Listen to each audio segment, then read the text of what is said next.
So this video I have been thinking about doing for a minute now, especially since I had hit my 1 year mark. I wanted to give you guys basically a full rundown of how this past year has went.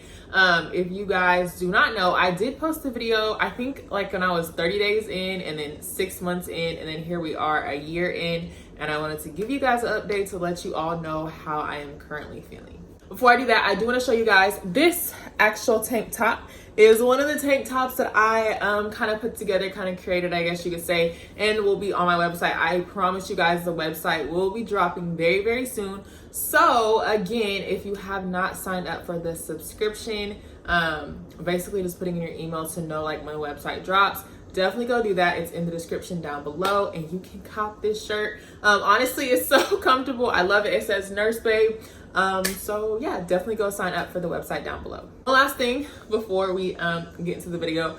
This, obviously, we're in a new recording space. I do not plan to record in this specific spot for the rest of my videos or sit down videos, but the area that I do want to record in is not fully like set up, and it doesn't necessarily look how I want it to. So this is where we'll be. All right, so let's start from the very beginning. Okay, so as you guys know, I work in the NICU, and I've gotten this question plenty of times before, what level that I work in. I work in a level 2, so basically it starts from level 1, which you would look at as basically nursery, level 2, level 3, and level 4, with level 4 being the most acute.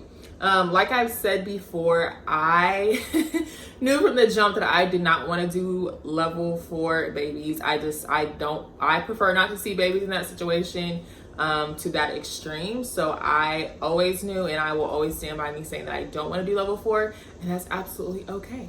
And now I can say too, with the leveling, it really just depends like what hospital system you work for, what hospital you work at, as far as like what they consider each level to be. So I know my hospital in particular, with us being a level 2, even though we are level 2, like we still accept like CPAP babies. Like not too long ago, we had babies on vents. But the thing is, with that particular situation, like the babies who are on the ventilators, we only keep them at our specific hospital for so long. Like we can't keep them there long term. If the vent is something that they would need long term, then we would ship them to a hospital that accepts level 3, 4 babies. Now, basically, I mean, we see a lot. Definitely a lot of stuff, and it is a little bit trickier with our hospital because you honestly never know what's coming in. Again, even though we're not a level 3, 4, sometimes we get babies that come in that are level 3, 4 that, I mean, just because they are considered level 3, 4, that doesn't mean that we cannot provide them care like when they're born. So it's really tricky, and you really have to be prepared for the unexpected. Even if maybe we don't have the resources or maybe the full education in particular to their disease process, we still obviously have to provide them care. So that's where it gets a little tricky. So as you guys know too, I did say in the beginning that we were doing delivery transition. Basically, we were going to the deliveries, we were catching the babies, we were transitioning babies. That was a part of our job description as a NICU nurse. Well, actually within the past year, the past month, that job description has been thrown away. Not thrown away, but our L&D nurses actually catch their babies now. So we specifically just do NICU, and the only deliveries that we go to are like the high-risk deliveries, being like any preterm deliveries, any babies that we know have any anomalies. We will be going to those deliveries and those deliveries only. Okay, so now you guys kind of have an insight on what kind of hospital and what kind of NICU I work for. Let me tell y'all how this whole past year has played out. So I can definitely say in the beginning, I was struggling so bad. I was struggling. And I think it was quite evident when I made the 6-month update video. I was struggling. Like it was just, I don't know. It was really hard on me, and I really had a point in time where I was like, I don't even know. First, I was like, I don't know if the NICU is for me. And then it got so bad to the point where I was like, I don't even know if nursing is for me. And what kind of sucked is that I was kind of dealing with that without like voicing it, of course, to you guys, because honestly, it was new to me and it was kind of overwhelming. And I just didn't even know how to like process it. So I think like during those times, I was really going MIA on all social media. I really wasn't posting, and I would like, honestly, I was just trying to figure out what the heck I was doing. I definitely had moments where I just felt like I wasn't going to catch on, or like I was just really struggling and didn't see the light at the end of the tunnel. When I got off orientation, so I was on orientation for 6 months. When I got off orientation, which was in January of this year, so I did my last like 2 to 3 weeks on night shift, but all my other shifts were on days. Now, I don't necessarily if that was for the better, because I was so used to like the day shift people, whether it was the L&D nurses, mother baby nurses, NICU nurses, because we all work together. Like I was so used to that environment that my last 3 weeks of orientation when I switched to night shift, first of all, there are things on night shift that like the day shift doesn't do in terms of care, like certain things you have to do on night shift that they don't even think about on day shift. So it was just a lot to try to like squeeze into the last 3 weeks and trying to like get accustomed to everybody that was, you know, working night shifts, being like comfortable asking them questions, because when I was on days, like I was with those people for 5 months, so I got extremely comfortable with them. And it kind of made the situation a lot better for me. It was better to adapt. But so when I switched to nights, that was extremely, extremely hard. In the beginning, it wasn't hard. Like the whole like adjusting my schedule, that wasn't bad in the beginning until like maybe 3 to 4 weeks in, when I was like, holy crap. It was like I just felt like I was so opposite to everyone, being like my friends, my family, like everybody who I knew I was opposite to. And I think that really hurt me even more, because I think this is gonna get deep, but I really think that I was like struggling mentally. And it's like when I felt like I needed to talk to people, they were like the opposite schedule of me. So it's just like, I don't know, I was really really going through it. So I was struggling with like working nights for a while, and I remember even to this day I'm like on the list to go to day shift, but now that I think about it, I don't even know if I want to do that, because honestly I'm used to night shift now. I'm okay with it. But it got so bad to the point to where like I was having meetings with my director, my manager, just letting them know like, hey, I'm struggling. I don't know I don't know what to do at this point. I'm trying to come into work and be positive, because I'm a super positive person. And I was super upfront, letting them know, hey, like I really don't know if the NICU is for me. And I can say this to you guys now, and I've kind of hinted around it before, that the NICU, like I love being in there because I love being around babies. I've always loved babies. I always love to be around them. But the NICU is somewhere that I know I don't want to necessarily stay. I'm kind of at a point in my little nursing journey. I mean, it's only 1 year, but I'm at a point trying to figure out like what's the next move. Do I really want to go back to school? I don't think so. But I mean, that's something that is up in the air. But what I want to go back to school for, do I want to switch to another specialty? Do I want to get out of the hospital? That is something that I've thought about a lot, like just getting out of the hospital in general. And that's okay. In the beginning, I think like when we first get out of nursing school, everybody's like, you got to do X, Y, Z, and you got to do it by this timeline, and nobody's going to want you if you do this, if you do that. Like I know there was a point in time where people were like, oh, if you go straight to psych out of nursing school, if you go straight to the OR out of nursing school, like that's all you're going to be able to do, because no one's going to want you after that. A lie. And I get it. I know they try to set us up for success in nursing school, but at the same time, like it's your career. You do what you want to do. So anyways, back to me being in the NICU. So when I got off orientation, I was really like, I remember I would go into work, and my mom and boyfriend and best friend, like they all can attest to this. I was super, like when I was on my own, I would go into work like crying. Like I would be driving into work crying because I just did not want to go. And people would tell me all the time, like, oh, Leandria, that's normal. Like people do that. When I was a new nurse, like that's what I did. I would come into work crying. But in the moment, that's not what you want to hear. You want to hear how it's going to get better. So I went through this phase for weeks where I was just like miserable going into work. I was struggling going to sleep. I was just mentally not okay. And that's why I'm such a strong, I think, advocate for mental health now, because I know what it's like. And by no means do I ever want to paint a pretty picture of nursing, because it has its dark sides. And even within my first year alone, I've already seen the dark side of it, I feel like, or partial of the dark side. There's just a lot of things that I feel like you don't know until you are actually a nurse. And I've said this before, like nursing school doesn't really prepare you for being a nurse, and that's okay. But at the same time, it's like, what other way can you really get prepared by just I mean, you just gotta get out there and do it. So I can say, like in the beginning, when I first got off orientation, I was definitely, like, I was okay with certain things, but I knew there were certain things that I was not comfortable with, and I talked to my manager about it. Like when I was about to get off orientation, like, I'll be honest, with doing admissions, like there's a lot to it when it comes to an admission, especially when you have a baby that's unstable. So I had told her, like, I felt like I didn't get enough like exposure to admissions to be comfortable enough to do it on my own. And that was just the truth. You give me a baby and you tell me admit this baby. Honestly, again, I felt like I just didn't have enough exposure to where I just felt like I wasn't comfortable enough. So I think that was like maybe a week or two before I got off orientation. And so any admission that we had prior to me getting off or within that time frame, I got that admission. And I can say it even when I got off orientation, I was still super uncomfortable with it, especially because, you know, each admission to a sense is a little different from the rest. Like, it's case by case basis. So definitely I still was not comfortable with it in the beginning. I can say probably to this day, I am a little bit, well, not a little bit, I am definitely a lot more comfortable now when it comes to admissions.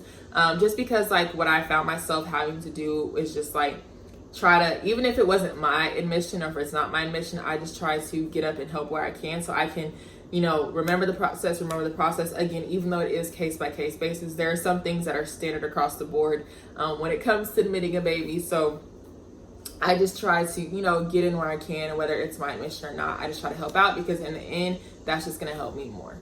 Something else that I maybe kind of struggled with was just like being not confident, but just like knowing the right words to say and the right word. Like, I don't even know when it comes to talking to nurse practitioners, because we don't, out on the night shift, we don't necessarily deal with the doctors. We just deal with the nurse practitioners. So in the beginning, definitely, I struggle with just trying to figure out, okay, because when you're in nursing school, they tell you S bar, S bar, S bar. So that's all that I like I just keep that in my head. I mean, to this day, it does help you, but I just feel like that was so jam-packed into my head that in the beginning, any conversation that I try to have with any nurse practitioner, I was just trying to do S bar, S bar, S bar. And I don't know if that helped me or if it made the situation worse. Like, I necessarily don't know, but I kind of struggled with it and just trying to figure out, well, dang, what if they ask me a recommendation and I don't freaking have a recommendation? Like, I don't know, I just struggled.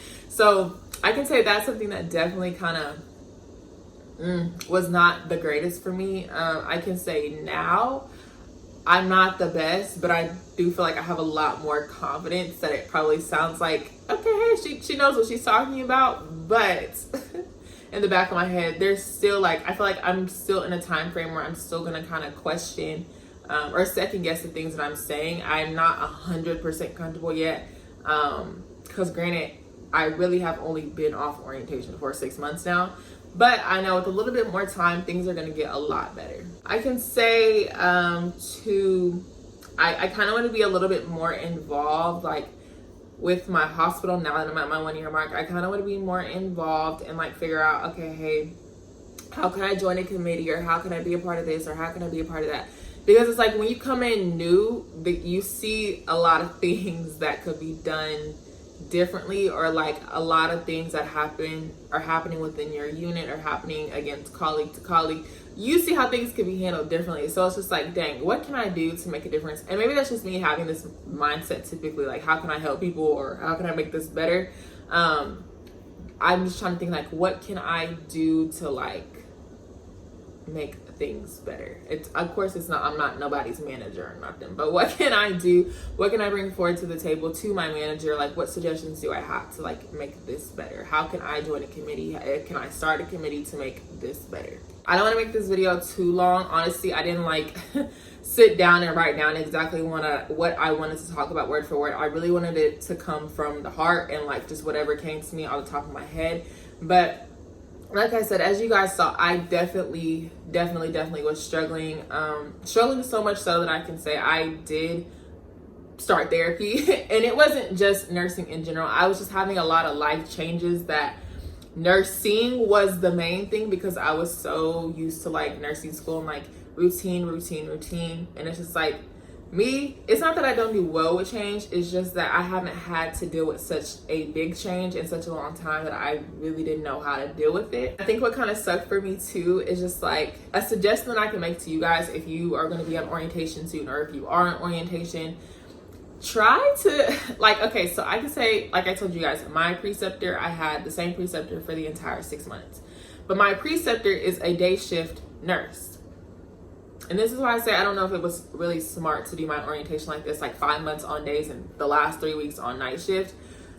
I think the number one thing that is going to help you, aside from having confidence in yourself, is your coworkers, and you being comfortable enough to come to your coworkers and ask them questions or ask them for help.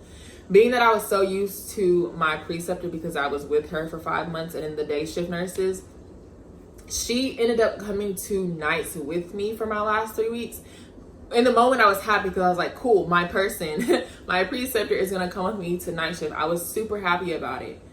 But now that I look back, I don't think that was the smartest idea, because when I got off orientation and she went back to day shift, I low-key, not going to lie, I felt alone, and I was really hesitant to reach out to my coworkers because I felt like I didn't really know them on a not personal level, but I didn't know them enough, and I didn't know, okay, who, because I'm gonna be honest, you know who to ask for help and you're gonna know who not to ask for help. So I didn't know them enough to, like, you know, figure that out. So that kind of just made the situation worse, and honestly, I just felt alone. And my preceptor was back on days, so that sucked. So I can say a suggestion for you all is, if you are going to do an orientation like that, or if you want to keep your you want to keep the same preceptor, either if you know you're going to be on nights, ask, hey, can I just like maybe do 2 months on nights and do the majority on, 2 months on days, majority on nights.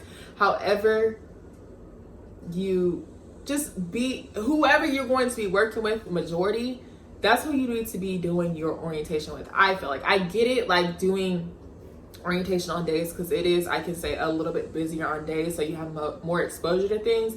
But at the same time, you want to be comfortable with people that you're working with. So that's just a little suggestion. I really, like I said, don't want to make this video too long. It's going on 20 minutes now, but I can make a part 2, maybe going a little bit more in depth. But that was just like pretty much the overview. Like I said, I was struggling. You guys saw that I was struggling. I'm at a standpoint now where I'm okay going into work. Like, I just worked 4 in a row. Who would have thought? Me picking up extra shifts. In the beginning, if you would have asked me, I would have said, no ma'am, I barely want to do my 3. Don't ask me anymore past that. But definitely when they say when you hit your 1 year mark, it gets better. I can say it definitely does get better. It was getting better actually a little bit earlier than my 1 year mark. But just know, it is a struggle in the beginning, but it does get better. And I know what it feels like to hear that and not necessarily want to hear that. But as a new grad nurse, there are a lot of adjustments that you are going to have to make, and it is going to be uncomfortable. But what I told myself, and I think what kind of helps me, is like, if you want to stay comfortable, you're not going to grow. You're not going to become, better. You're not going to improve. So just be in the state of uncomfortableness for a little bit, so you can just grow, be a better nurse, be a better you. Like I said, if you guys want to see a part 2 a little bit more in depth, maybe like some actual stories of like things that I went through, or just like how I dealt with certain things, just like let me know down below in the comments. I feel like I could go on and on and on. But like I said, this was basically just the surface of it. I am a lot better. Things are getting a lot better. Again, career-wise, I don't know what's next for me. I'm trying to figure it out. Honestly, if I could just do my own thing, that would be awesome. That would be cool. But I just don't know. I don't know. I need to figure out what I'm going to do. But I mean, what's the rush? I got my whole life ahead of me. But anyways, I hope you guys enjoyed this video. Good luck to all of you who are either in nursing school, applying to nursing school, about to start your first job. Just know that I'm praying for each of you. Everything is going to get better. And again, I hope you guys are staying safe, socially distancing as much as you possibly can. Wash your hands, stay safe, and I'll see you guys in the next video.